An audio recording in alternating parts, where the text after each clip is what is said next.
Good evening. You're welcome to Good evening. you're welcome to Property Pulse. I am your host, Udodiri Elizabeth Anyiaka, a realtor from Keller Williams. And tonight we have Mr. Chike Obieme, a mortgage specialist. I'm gonna give him the platform to introduce himself. So the next voice you're gonna be hearing is our guest. So Mr. Chike, please tell us who you are. Let's get to know you. Thank you. Elizabeth, for inviting me to this podcast, and I've followed this podcast in the last couple of episodes. You're doing such a wonderful job in trying to educate, um, you know, buyers and helping people with their personal finance as well.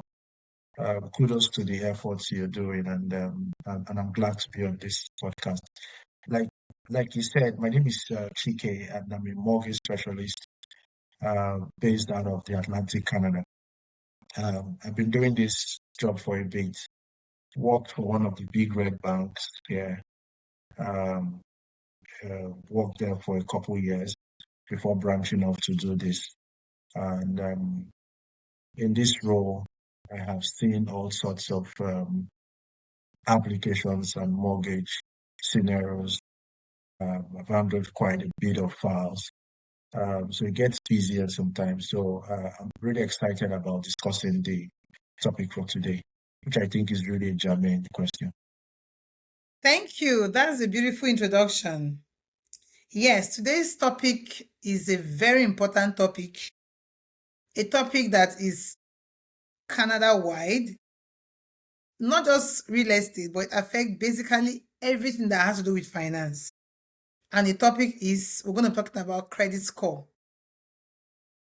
So, we're going to dive into the questions because we want to educate our listeners and viewers, clients, family, friends, our loved ones on credit score because this credit score thing has messed so many people's application. Chances of getting a house, chances of getting even credit card that will boost their finance. So please, I would like you to tell us what exactly is credit score and why does it matter in real estate? Thanks for that question. So, um, and this is why I really like this topic because um, I find a lot of immigrants, people that immigrated to Canada, barely know, a thing or two about, credit scores.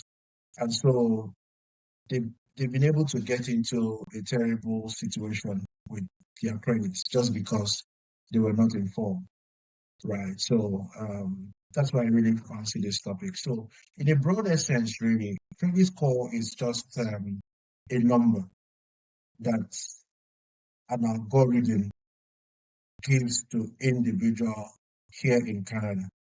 And it basically reflects on how, that individual has used credit in the past. Um, so the habits that you have cultivated in the use of your credit will be reflected in your score. In Canada, basically, we have TransUnion and Equifax. They are the two big bureaus. So all financial institutions, all any borrowing products reports to these bureaus. So, and they report to the bureaus on, say, a monthly basis, So all of those reports pulled into the bureau, and by the bureau's algorithm, right, it's able to assign a score to you. And I'm sure we'll delve into the nitty gritty of how it works. So, in a nutshell, the whole concept of a credit score is numbers that the lenders uh, gives the lenders an indication of how you have used credit in the past. Um, if you're very good with your credit, your numbers are going up. If you've been very bad with your credit, you'll have a poor number. So really, it's an indication of how you have used credit in the past.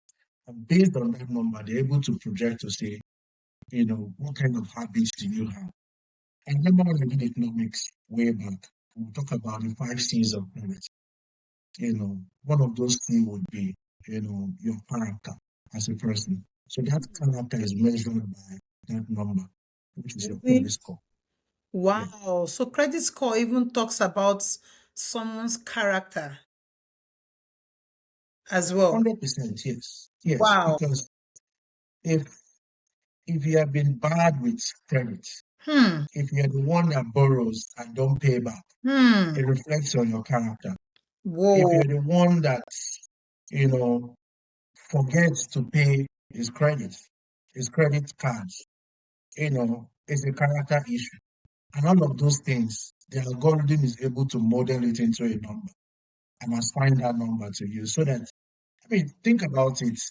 If you're Mr. John McDonald's or you're Jane Doe or John Doe, and an application comes to a lender doesn't know who you are. The only thing the lender could look at, or one of the things the lender could look at, is what is your score. Then it gives them the indication of how you have behaved in the past and if they can trust you with credit.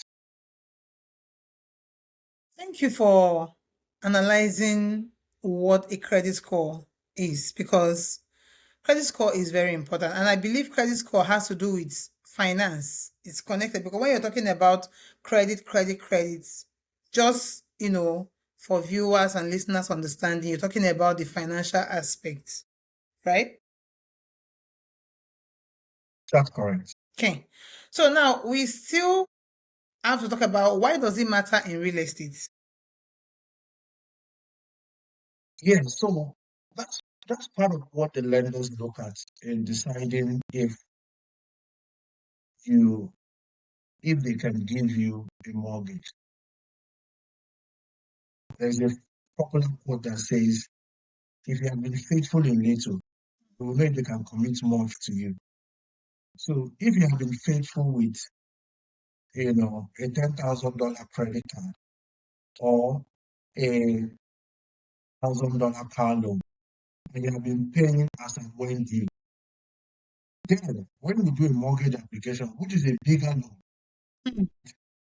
the lender will now say, okay, this person has been faithful with little, then we can commit a 500,000 mortgage to this person. So it's one of the conditions. In fact, you can't do a mortgage without pulling credit, without confirming your score, without the lender checking to see what is your credit situation. They like to see, has this person paid as and when due? What is the habit of this person? Are they nearing the limits on their card? And all of those things are reflected in the credit score. So um beyond the score, so we see the score, that's what we see. But when we put a credit bureau, we'll see more than the score. We'll see when you pay. If you have missed a payment, we will see, do you always broach the limit of your credit cards? We will see your borrowing products, which I think we'll get into in this session. So the lender likes to see all of this in deciding to say, okay, yes, we believe that we can trust this person with a $500,000 mortgage. Beautiful. I like how you were able to connect it with real estate, because I have had people who had come to me. I want to buy a house out of excitement. And when I start asking them some questions, just to get to know them, what's your credit score? Oh no, it's below 500. Oh no, it's not up to 600. In my mind, I'll be like, okay, I think you need to speak with your mortgage person. Because some of them, if I tell them, I don't think you'll be able to buy a house with that score, or you need to check first, they look at it as, oh, I'm a realtor. I'm not on the financial side. But they also forget that, okay, as a realtor, you work with the mortgage people and some of all this information, somehow we'll dabble into it just to save them that stress, of, or, save them that heartbreak. When they hear the bad news, just know that this is what it is. At the end of the day, I just like, what? Speak to a mortgage specialist. They should be able to tell you what you need to know as a professional in that aspect. So thank you for connecting credit score to real estate.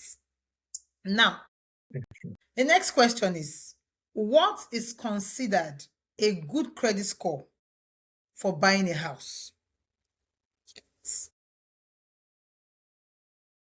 So, what is building the band of credit?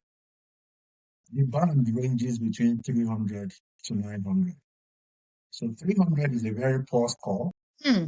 and 900 is a perfect score. Hmm. Have I seen a 900 score before? Just once.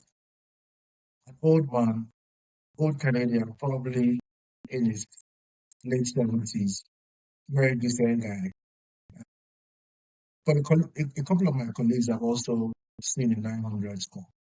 So generally, between that 300 to 900 band, right, we can segment it. So we can say your credit score, let me start from the top.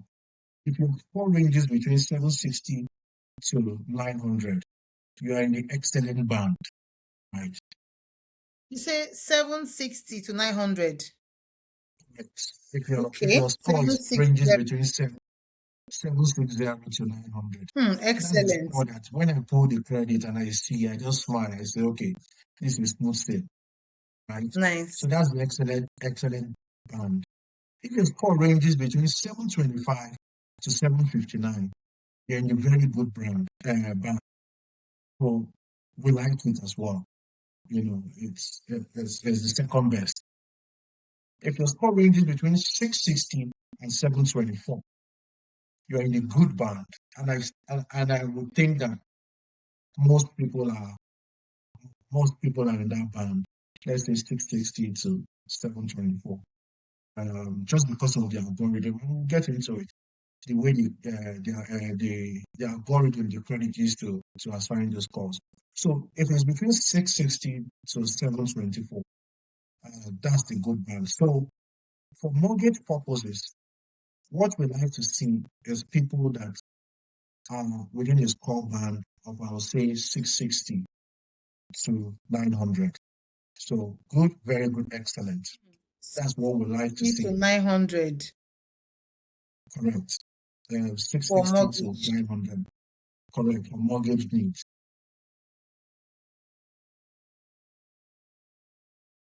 The next set of people are people that have credit number between 560 to 659. Now, if you are in the late, let's say 630, 625, we can still get you a mortgage. We can still get you an insured mortgage. But we have to surface that discussion with the lender as well as the insurer.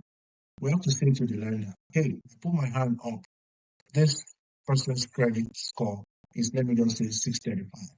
And I've done quite a bit of those applications. I've seen those files. But when I see those scores, I don't bury it. I don't hide it under the carpet. I bring it to the surface to say, this is the situation. And I now kind of paint a story why this person's score is that way. And say I am seeking an exception that we should approve this form. If you don't do that, it appears like you're putting some things under the carpet. Now that's for someone that is, I would say, between 630-ish, 620 sometimes. Now anything below 600 is almost very difficult to get an A lender that will do the deal, get an insurer that will do the deal.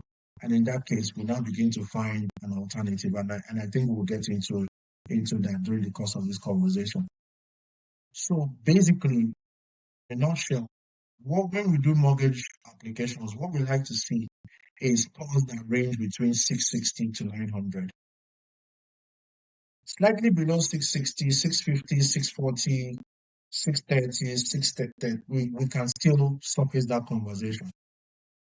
Now, there was something you said in the course of your analysis about good credit score. You said a lender. What is a lender? I know it's not part of the topic, but in the course of the answering the question, just for us to understand what that means, understand the mortgage language to some extent, at least basic stuff. Yeah. So A lenders are typically, I will call them the top lenders. Top lenders. It would mean, the five big banks Hmm. and big mortgage institutions in Canada are set up solely to fund mortgages. And there's a couple of them. We've got First National, and this is not an advert for any of them, by the way.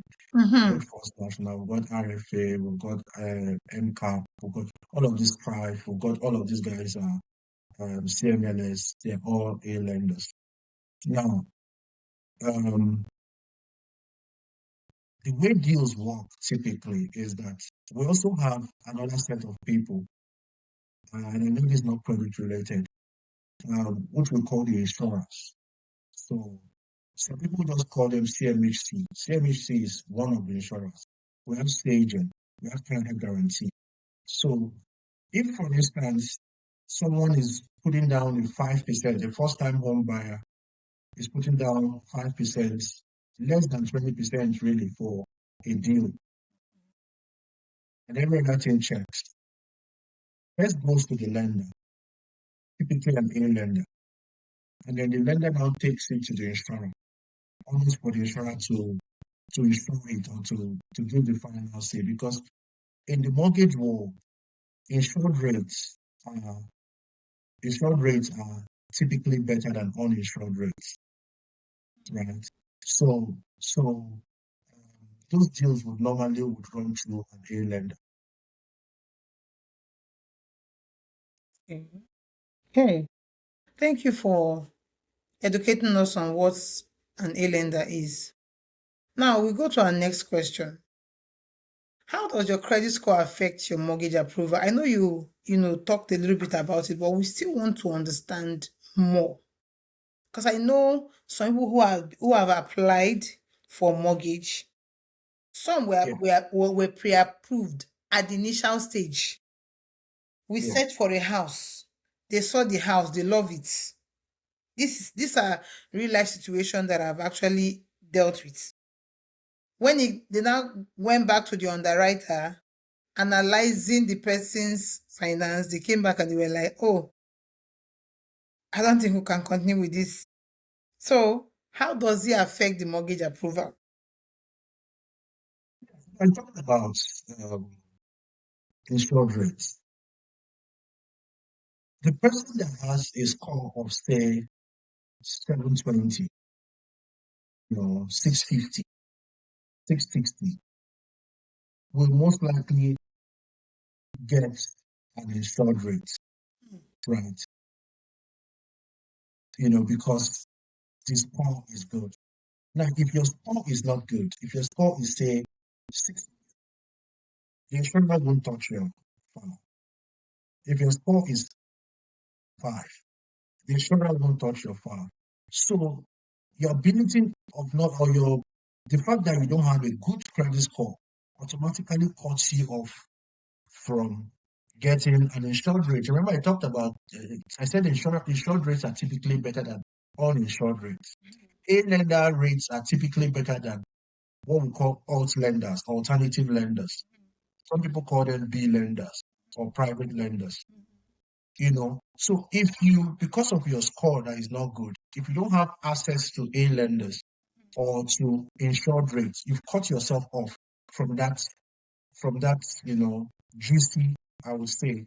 So basically, you're going to pay more for the life of that mortgage because you're now in with all lenders at a much higher rate. So the fact that your first of all, will your deal be approved? You talked about a situation where somebody you guys have done something. Perhaps the person went to get a car, during the course of the mortgage process, you're just going to go and buy a car of $30,000. When I plug it into the numbers, your ratios will be so. You just cut yourself off. So that's most likely the situation in that person. So they went to, and that's why when we do pre-approvals for people, we say this pre-approval is based on the situation we have today. And then I will follow up with a call to say, please don't go and take additional credit. Don't go and just be looking for credit cards and line of credits and car loans everywhere. So I always try to tell people that because we've seen situations where, just like you painted, it could be that okay, that deal will go sideways. Hmm. Wow. Thank you. Thank you, because I've heard mortgage people warning clients, not even warning, advising them, please, we've gotten your pre-approval. You Yeah, don't move money around. Don't get car loan. They would hammer on this one because yeah, the effect of car loan, it takes the credit score like this. So yeah. thank you for telling us that. Thank you for explaining that to us. Now, can someone with low credit score still buy a house, and how?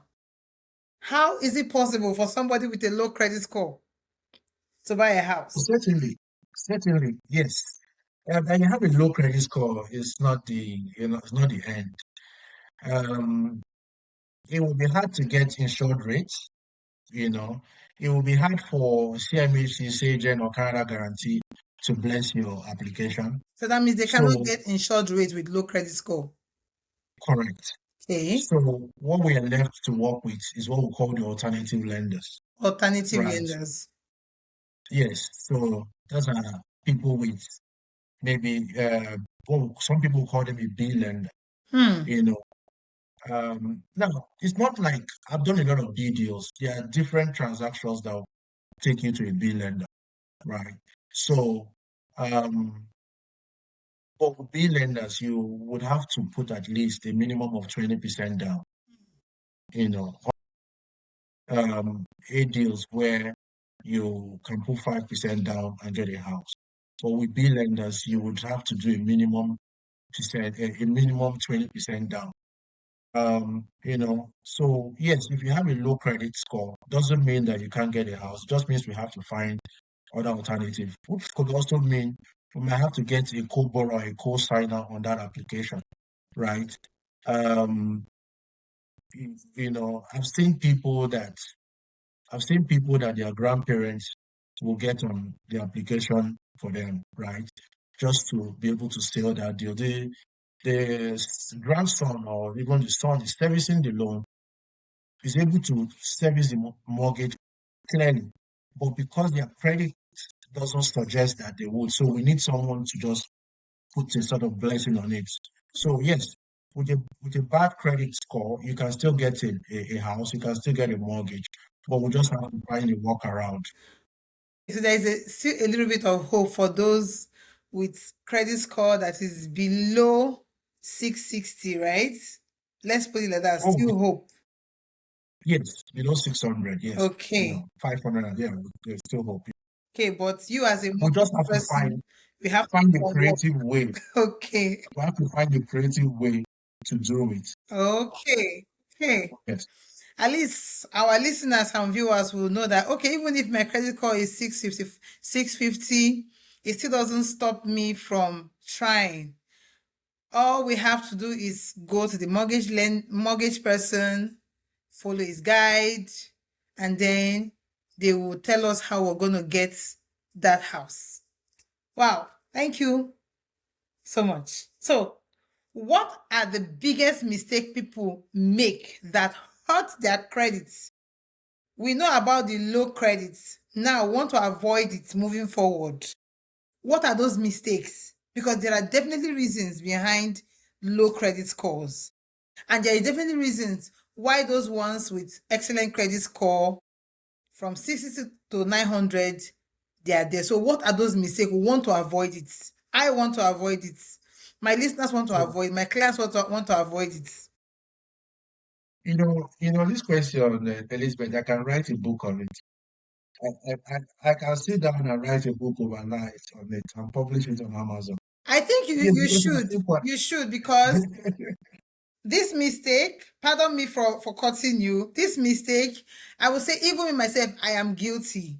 When I first came to Canada 2012, that was over 10 years ago, there were a lot of things I did not know about finance in Canada. I thought finance is the same like back home.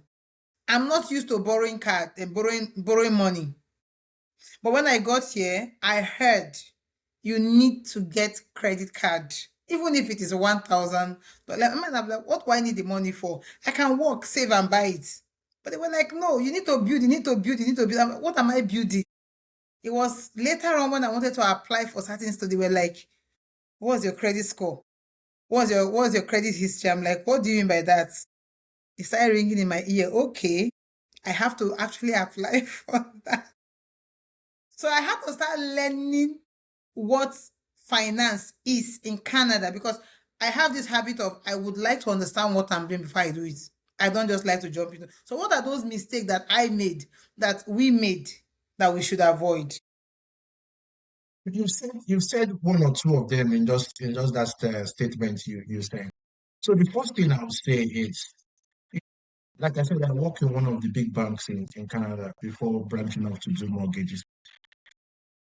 When we set up credit cards in the bank, we try to encourage people to put a minimum payment while setting up that card, because you can get overwhelmed and just forget to make your monthly payments. So I would say one of the biggest mistakes that I've seen on when I pull credits is missed payments. That's one big mistake people make that Payment. hurts their.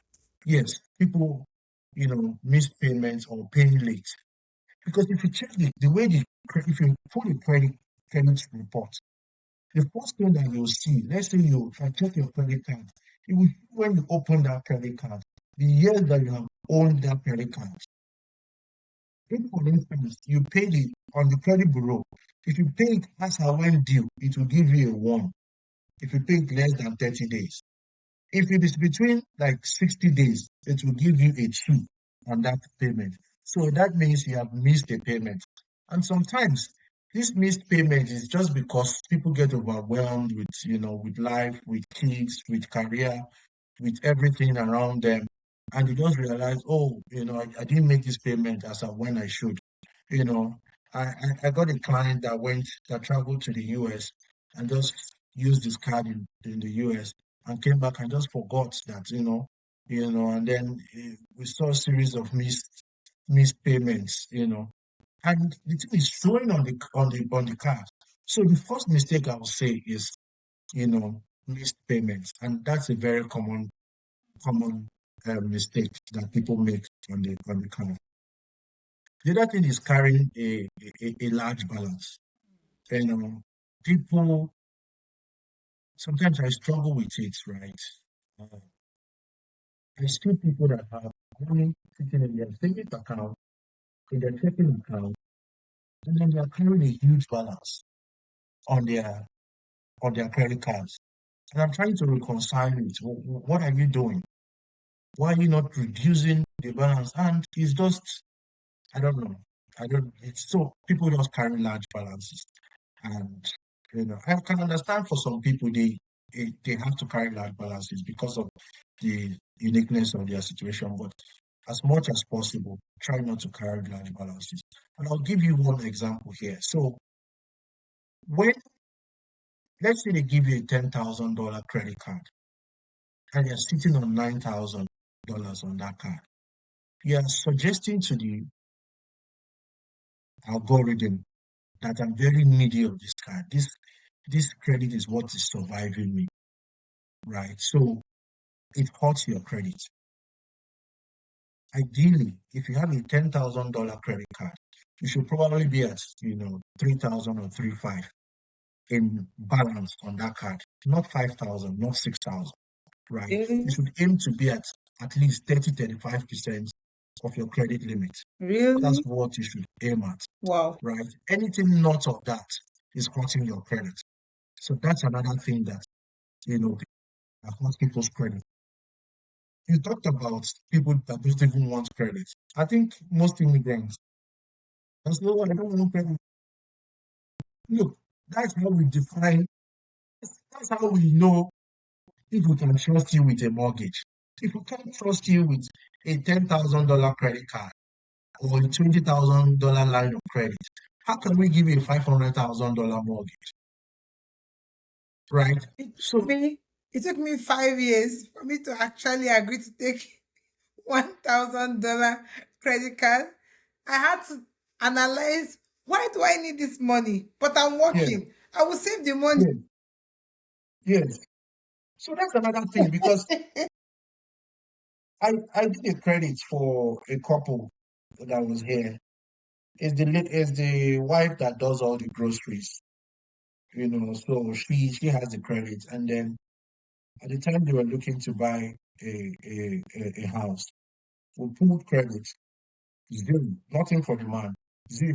She doesn't even have a credit card, because the wife does all of the groceries. So of course we couldn't proceed with that. Down payment was there, everything was there, but no credit for the man. So we had to pause that application and tell them, let's revisit it in 4 months. Go and get a credit card and use it, spend it. Madam, please stop spending on your own credit card. Let me use your husband's credit card now. So those are some of the things. The other thing is that people, and I've seen this is a real life situation, I'm telling you. I've seen someone that just ignored completely, a bill on, maybe they got a phone bill or something. They just pretended like it doesn't exist, or they didn't dispute it with the phone. Or there was no closure on that particular distance. So it was sitting as a collection on his credit bureau. And if there's a collection on your bureau, they will touch it. And it's as simple as a $45, phone bill that he didn't like that the phone company charged him. So he said, oh, okay, I'm going to show you people. I'm canceling this line. He cut it and then, well, have a closure with that phone company because the phone company reported it to the bureau, reported it to collections, and it's sitting on your collections. These are real life things I've seen, right? So those are some of the common mistakes I see people have made, you know, in credits.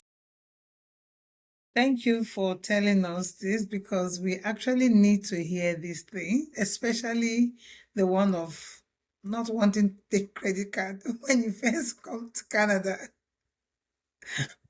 Although my own philosophy is, if I'm going to do something that I don't know or that is new to me, I want to understand the basics of that thing, so that way I'm able to at least understand what I'm jumping into. Of course, one can never be perfect, but just know one or two things. So thank you for letting us know that some of all these things are the mistakes and we need to avoid them. Now we're going to go to our next question. How long does it take to improve credit score realistically? How long? And I like that you put realistically in that question there because I have one that I'm currently dealing with. An application in we did an application in when April, right?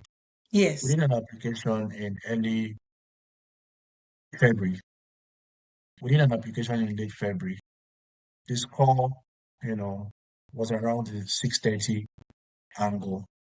We couldn't get a lender to approve it.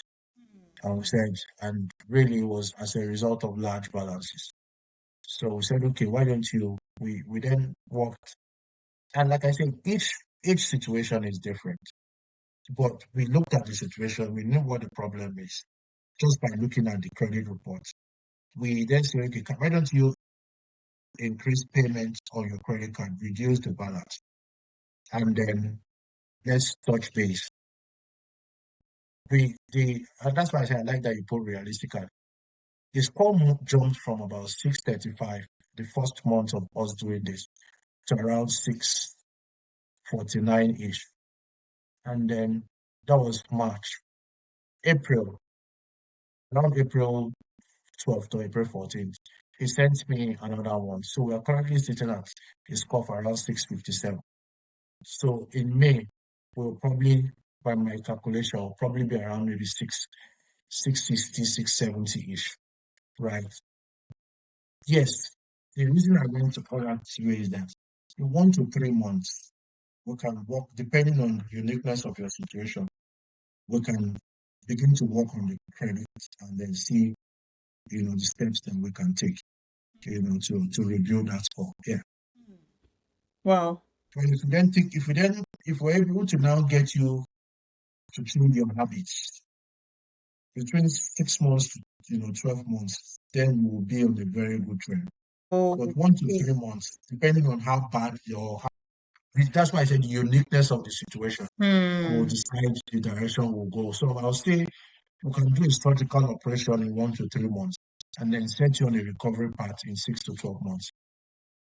So that means it has to be based on everybody's situation, like checking on that person's situation, then determine how long it will take, for Correct. them to get back to good credit Correct. score. Okay. Correct. Wow. Wow. Wow. Wow. Wow. So there is time frame to be able to get credit score back on track. So it doesn't happen overnight. Yes. No, it doesn't. And let me tell you why it doesn't happen overnight. This is because the bank, just like you get your monthly statement, that is about when the banks report to the bureau, right? So what I was saying is that let's say you get, and each bank have the date that your monthly statement is ready. Let's say your monthly statement is ready on the 14th. I would say that let's just clean up what you have to do before the 14th. Let's say on the 12th at the minimum. So that once the bank pulls the report to the bureau, your it's sorted. That's why I say we have to look at your situation and then know when to report it. But yes, it doesn't happen overnight. It's the banks that report to the bureau. I like that we are taking our time to talk about this because this is a practically real life situation that has, stopped so many people's dream of having their own house. Not just having their own house, but it has affected even some other stuff that has to do with putting of credit score. So this is a very crucial topic. Yeah. Even if it's not even owning a house, even your credit habits, even the interest you pay on the cards.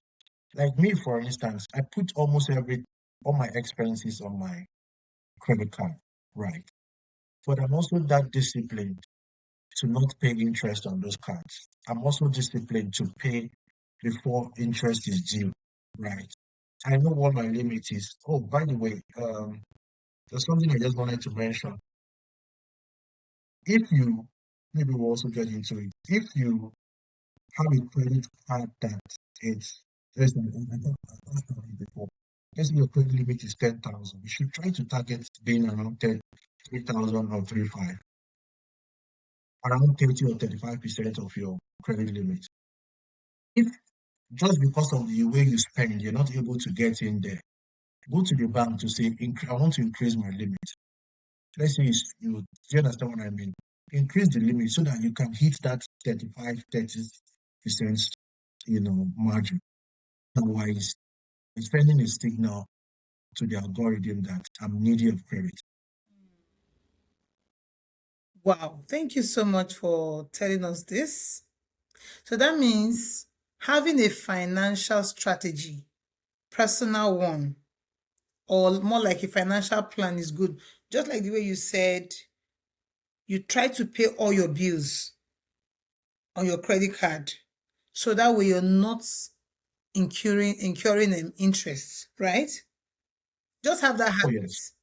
Okay. Yeah, just as a segue, I'm sure a lot of your listeners know this. With the credit cards, typically the first 21 days is interest free, First 21 right? days. So first 21 days. So if you buy this cup, in Walmart, you just try to pay it before 21 days so that you don't pay interest on it. So the way I structure my finances is, like I said, I have a credit card that gives me good cash back. So I put everything on my credit card, but I still don't pay interest on it.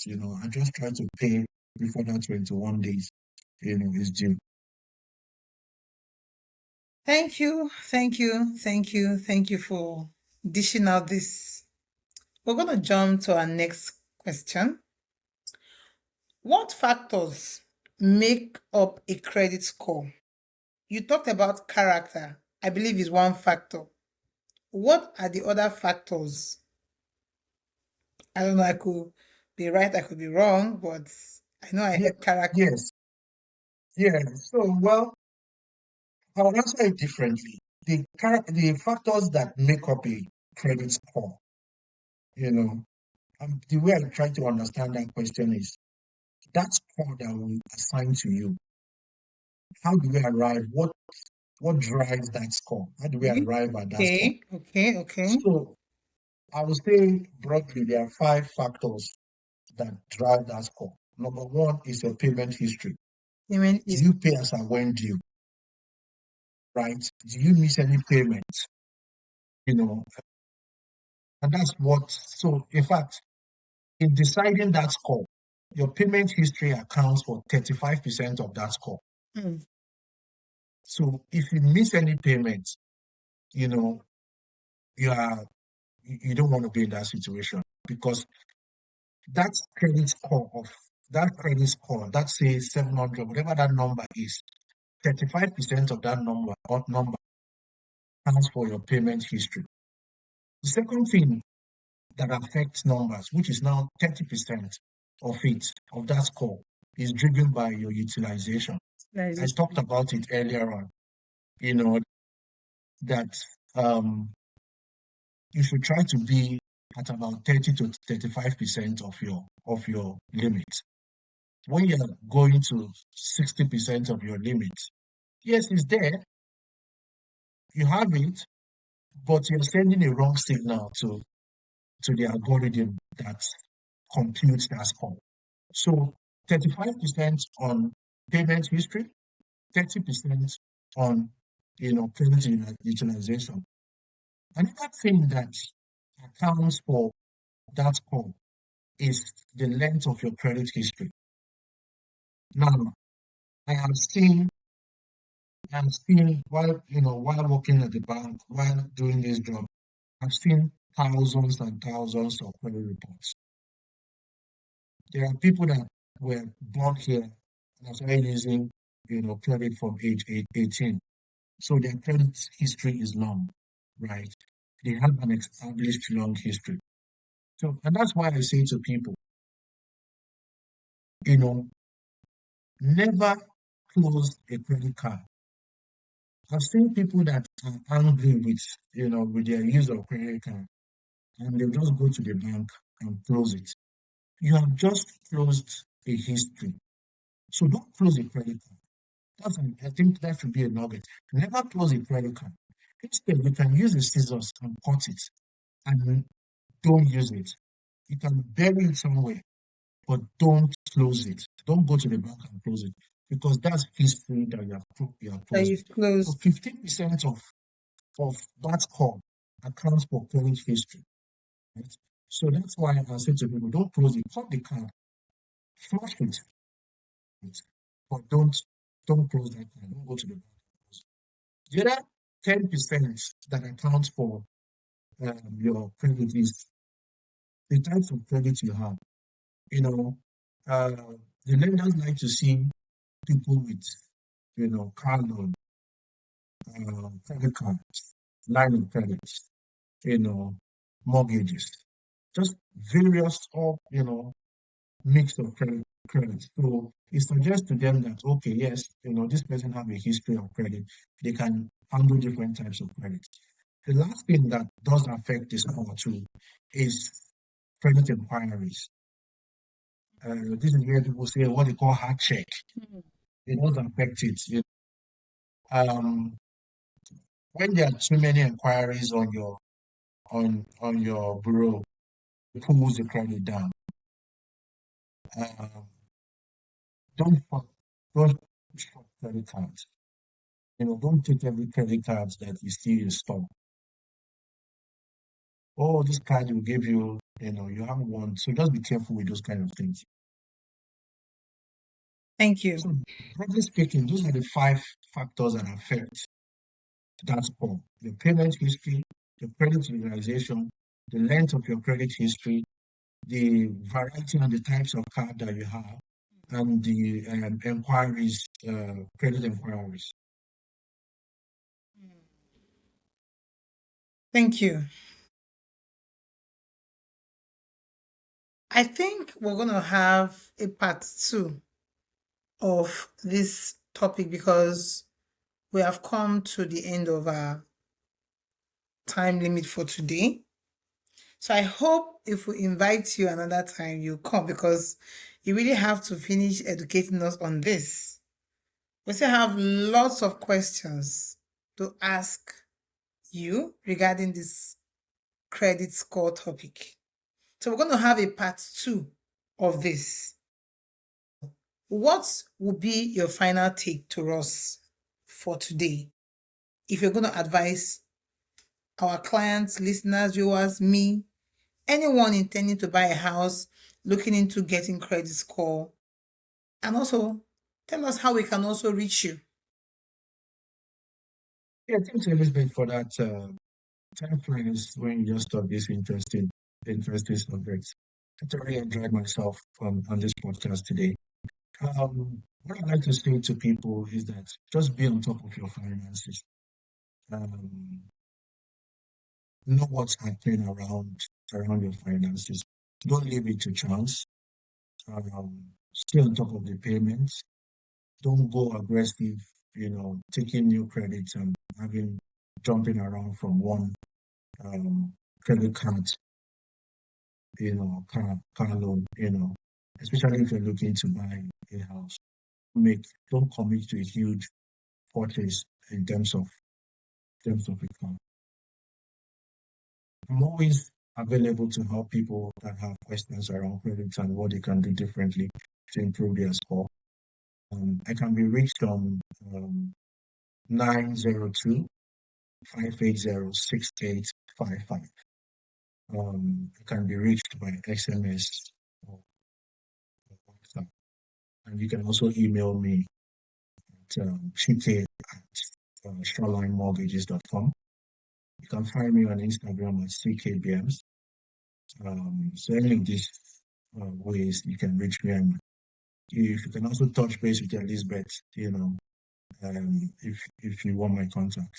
But like I said, I totally enjoyed myself on this podcast, and I look forward to continuing this conversation around credit. And particularly, I'm, I'm looking forward to help maybe more immigrant people to better their finances and their credit situations.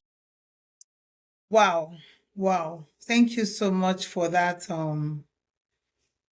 advice and take for us to go back because I know so many of our listeners will begin to start pondering into their credits, especially those who are currently looking at purchasing a house, getting credit card, having expenses, bills attached to their credit card.